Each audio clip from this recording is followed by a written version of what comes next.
It is no measure of health to be adjusted to a profoundly sick society. Jiddu Krishnamurti. Our society is profoundly sick. We all see that we are being controlled by an elite few. In the elite few, the system, the rich get richer and the poor get poorer. We see that. We also see that we're heading towards a third world war, which is not going to be good for anybody on the planet. We see that. And we continue to fight and we continue to be distracted by all of these things that keep us within this control system. It's sick. And those that try to awaken those inside, to jump out of this matrix, to change the system from the inside, are looked at in different ways. And some of them are even taken out, right, in this profoundly sick society. One of those people that wanted us to have a better experience in this matrix is Martin Luther King, who was born Michael, who was assassinated here in Memphis, right? Which is where I'm picking up some of the mantle here on 827, right? So he had a dream about equality and things of that nature. So now we're going to take that dream and we're going to expand that into a vision for humanity. So if Martin had a dream, then Victor is awakening the dream. And we're going to talk about this from a consciousness standpoint, from a spiritual standpoint, from a spiritual common sense standpoint, from a 100-degree challenge standpoint.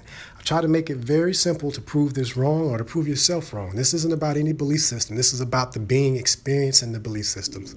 Who is the consciousness that is jumping up and down inside of these limitations placed on us, right?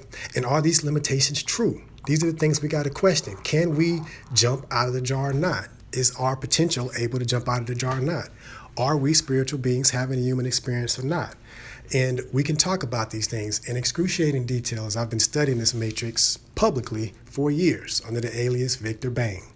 Now, my actual name is Michael, just like Martin's actual name was. So imagine the universe sending another Michael to Memphis to pick up that work and continue that work, and to show that the beings that want to pick up the dream of Martin and want to turn that into a vision and really help this reality are going to be okay. A lot of people will say, well, you want to be the next Martin Luther King. You see what happened to him, blah, blah, blah.